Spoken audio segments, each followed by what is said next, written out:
നിങ്ങളുടെ favourite shows ഇനി ഒരിക്കലും മിസ്സാവില്ല. ഇപ്പോൾ C5 കാണും നിങ്ങളുടെ ഫേവറേറ്റ് ഷോസ് തികച്ചും സൗജന്യമായി. നീയാണ് യഥാർത്ഥ ഭാര്യ. ഭർത്താവിന്റെ സുഖദുഃഖങ്ങൾ അറിഞ്ഞ് ഒപ്പം നിൽക്കുന്ന ഭാര്യ. ആദ്യ സവാരി ഒരുമിച്ചാവാം. തന്റെ ഇടത്തോടെ വന്ദനയോട് പറയണം. അതിനെ ഒട്ടും വൈകിക്കരുത്. എടാ, അവളോട് സത്യം തുറന്നു പറയാൻ പലതവണ ഞാൻ ശ്രമിച്ചതാ. പക്ഷെ അപ്പോഴേക്കും ഓരോരോ പ്രശ്നങ്ങൾ വന്ന് ചാടും. ജഗ, ഇനി ഇത് വൈകിക്കരുത്. നീയാണ് വന്ദനയുടെ കഴുത്തെ താലിയട്ടെന്ന് അവളെ അറിയിച്ചാൽ തന്നെ അത് ഉൾക്കൊള്ളാൻ അവൾക്ക് കുറച്ച് സമയം വേണ്ടി വരും. പെട്ടെന്നൊരു പെണ്ണത് അംഗീകരിച്ച് തരണമെന്നുമില്ല. നിന്റെ വീട്ടിൽ ഇത് അറിയുമ്പോഴും ചിലപ്പോ ഭൂകമ്പവും സുനാമിയൊക്കെ ഉണ്ടാവും. നിന്റെ അച്ഛൻ കുറുപ്പ് വാളെടുത്ത് വെളിച്ചപ്പാട് തുള്ളി ഇറങ്ങും. പതുക്കെ പതുക്കെ നിന്റെ അച്ഛൻ കുറുപ്പും ഈ ബന്ധത്തെ അംഗീകരിക്കും. എല്ലാ പ്രണയവിവാഹവും ഇങ്ങനെയൊക്കെ തന്നെ സംഭവിച്ചിട്ടുള്ളത്. ആര് കെട്ടിയെന്നറിയാതെ താലിയും ചുമന്ന് നടക്കുന്ന വന്ദന ഒരു നിമിഷത്തെ ബുദ്ധിമോശത്തിൽ എന്തെങ്കിലും കാണിച്ചാൽ പിന്നെ കരഞ്ഞു വിളിച്ച് നടക്കാനേ പറ്റൂ. പെണ്ണിന്റെ ശാപം അതിനേക്കാൾ വലിയ മഹാപാപമൊന്നുമില്ല. എനിക്കിനിയൊന്നും ഉപദേശിക്കാനില്ല. എല്ലാം നിന്റെ ഇഷ്ടം പോലെ ആവാം.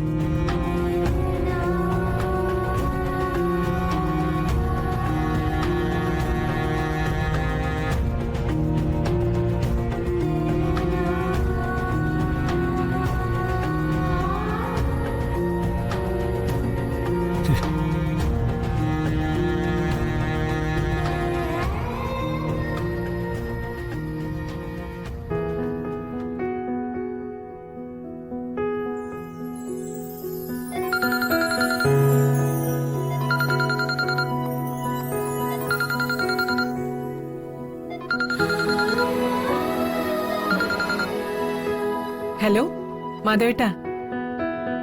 ആഹാ, നീ ഇതുവരെ ക്ഷേത്രത്തിലേക്ക് പോകാൻ ഒരുങ്ങി കഴിഞ്ഞില്ലേ? ഒരുങ്ങിക്കൊണ്ടിരിക്കുക മാധവേട്ടാ. ആ, എന്നാ ഒരുക്കം കഴിഞ്ഞിട്ട് പെട്ടെന്ന് പുറത്തേക്ക് വാ. ഞാനവിടെ നിപ്പുണ്ട്. വീടിന് പുറത്തോ? ആ അതെ. പിന്നെന്താ അകത്തേക്ക് കയറാത്തെ? നിനക്കൊരു സർപ്രൈസ് ഉണ്ട്. അതെന്താ? കാണാൻ പോകുന്ന പോലും പറഞ്ഞറിയിക്കണോ? വേണ്ട വേണ്ട, കണ്ടു തന്നെ അറിഞ്ഞോളാം. എന്നാ വേഗം വാ. ഞാനിപ്പോ എത്താം.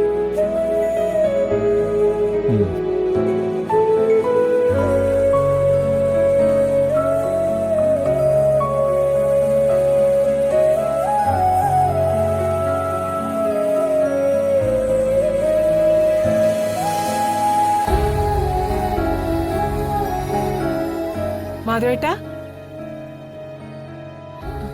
മാധവേട്ടാ, മാധവേട്ടനത് എവിടെ പോയി?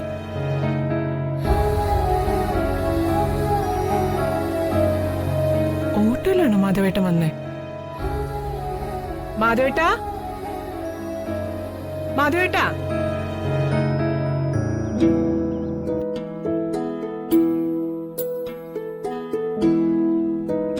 മാധവേട്ടാ,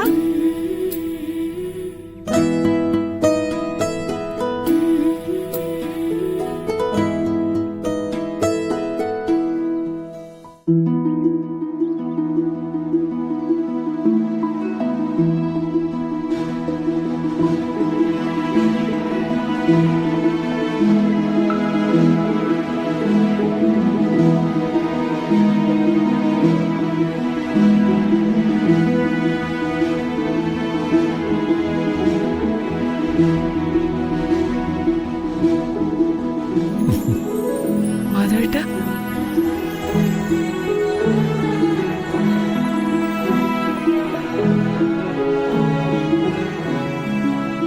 എന്താ മാധവേട്ട ഇതൊക്കെ?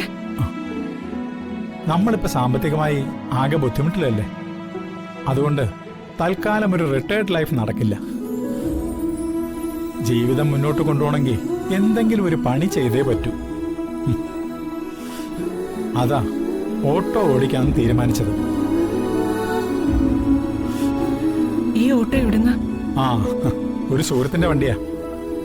വണ്ടിയുമായിട്ട് ബന്ധപ്പെട്ടവർ വണ്ടിപ്പണി തന്നെ ചെയ്താൽ മതി, വേറൊരു പണിക്കും പോകണ്ട എന്നാ സോമന്റെ ഉപദേശം. ആ, എനിക്കും അത് ശരിയാണെന്ന് തോന്നി. ഞാൻ എന്ത് പുതുതായി തുടങ്ങുമ്പോഴും എന്നോടൊപ്പം ചന്ദ്രികയും വേണമെന്ന് എനിക്ക് നിർബന്ധമുണ്ട്. ഞാൻ ഓട്ടോ ഡ്രൈവർ ആകുമ്പോൾ ഓടിക്കുന്ന ഓട്ടോയിൽ ആദ്യത്തെ യാത്ര ചെയ്യുന്ന സവാരിക്കാരി എന്റെ ഭാര്യ തന്നെ ആവണം. എന്തിനാ സങ്കടപ്പെടുന്നത്? ഓ, ഭർത്താവ് ഓട്ടോ ഓടിക്കുന്നത് ഭാര്യയ്ക്ക് നാണക്കേടായി തോന്നുന്നുണ്ടോ? ഉണ്ടെങ്കിൽ പറ. എന്താ മാധവേട്ട പറയുന്നേ? ഞാനൊരു മെക്കാനിക്കിനല്ലേ വിവാഹം കഴിച്ചത്. മെക്കാനിക് ഇപ്പൊ ഡ്രൈവറായി, അത്രയല്ലേ ഉള്ളൂ. ഒരു നാണക്കേടും എനിക്ക് തോന്നുന്നില്ല, അഭിമാനേ ഉള്ളൂ. ഏത് ജോലിക്കും അതിൻ്റെതായ അഭിമാനമില്ലേ? നീയാണ് യഥാർത്ഥ ഭാര്യ. ഭർത്താവിന്റെ സുഖദുഃഖങ്ങൾ അറിഞ്ഞ് ഒപ്പം നിൽക്കുന്ന ഭാര്യ. ആദ്യ സവാരി ഒരുമിച്ചാവാം. ഐശ്വര്യമായിട്ട് ദേവിയെ മനസ്സിൽ ധ്യാനിച്ച് ഓട്ടോയിലേക്ക് കയറ്.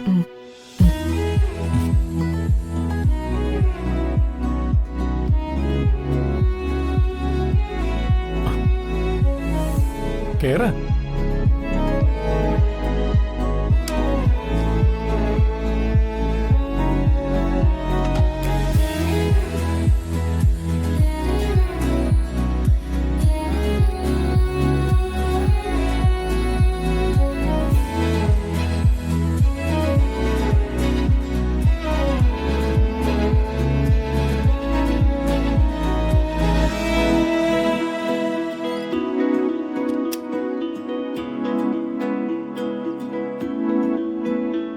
അമ്മേ ദേവി ഭഗവതി, ആപത്തൊന്നും കൂടാതെ മുന്നോട്ട് നയിക്കണേ. ദൈവമേ.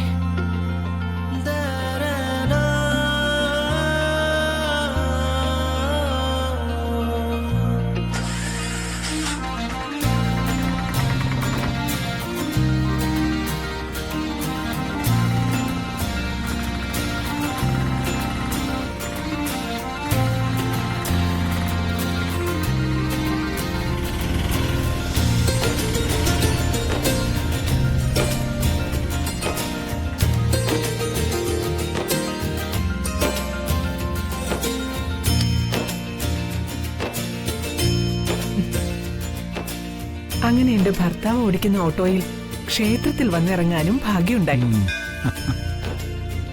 ഒരു മെക്കാനിക്കായ ഞാൻ ജീവൻ കൊടുത്ത വണ്ടിയിൽ എത്രയോ പേരാണ് ക്ഷേത്രത്തിൽ വന്നിട്ടുള്ളത്. ഇന്ന് ആ മെക്കാനിക്ക് ഓട്ടോ ഡ്രൈവർ ആയതും ദേവിയുടെ മായാവിലാസം തന്നെ. ആ, നീ ക്ഷേത്രത്തിലേക്ക് ചെല്ല്. ഞാൻ പുറത്തുനിന്ന് തൊഴുതു പൊയ്ക്കോളാം. അല്ല, ഒരു അർജന്റ് ഓട്ടോ ഉള്ളതുകൊണ്ടാ. ക്ഷേത്രനട വരെ വന്ന സ്ഥിതിക്ക് ദേവിയെ കണ്ട് തൊഴുതിട്ട് പോയാലെന്താ? രാവിലെ ക്ഷേത്രത്തിൽ വന്ന് താക്കോലും പൂജിച്ചു കഴിഞ്ഞു. ഡൗൺലോഡ് ചെയ്യൂ C5 ആപ്പ്. കാണൂ എല്ലാ എപ്പിസോഡുകളും സൗജന്യമായി.